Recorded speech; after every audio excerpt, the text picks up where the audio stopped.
రెస్టారెంట్లో ఎక్కువగా బటర్ నాన్స్కి మనం ఆర్డర్ చేసేది పన్నీర్ బటర్ మసాలా. ఇప్పుడు పన్నీర్ బటర్ మసాలా ఇంట్లోనే ఎలా తయారు చేయాలో చూద్దాం. ముందుగా కావలసినది ఇలా పన్నీర్ తీసుకోవాలి.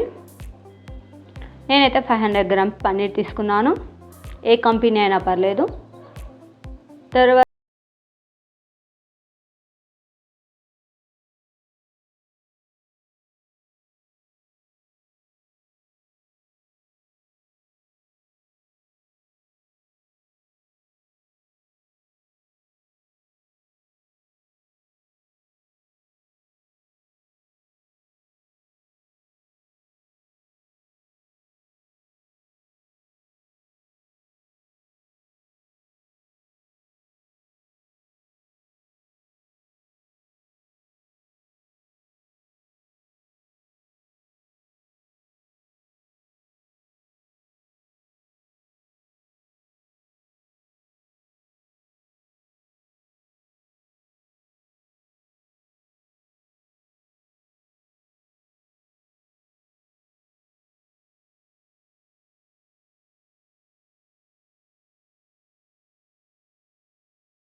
ధనియాల పౌడరు, కసూరి మేతి రెండింటిని యాడ్ చేసి పన్నీర్ ముక్క బాగా మెత్తపడే వరకు ఉడకనివ్వాలి.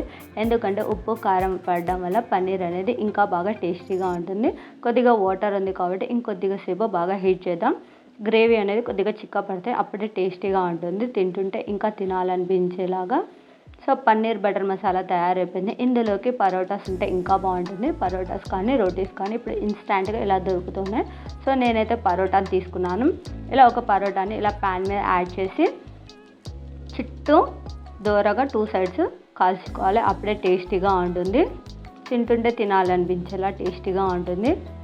ఇలా కాలిన తర్వాత ఇలా ప్లేట్లోకి సర్వ్ చేసుకొని ముందుగా చేసుకున్న పన్నీర్ బటర్ మసాలా యాడ్ చేసుకొని రోటాన్ పెట్టుకొని తింటూ ఉంటే టేస్ట్ అయితే అదిరిపోయింది. రెస్టారెంట్లో కూడా ఇంత టేస్టీగా ఉండదు, అంత బాగుంది.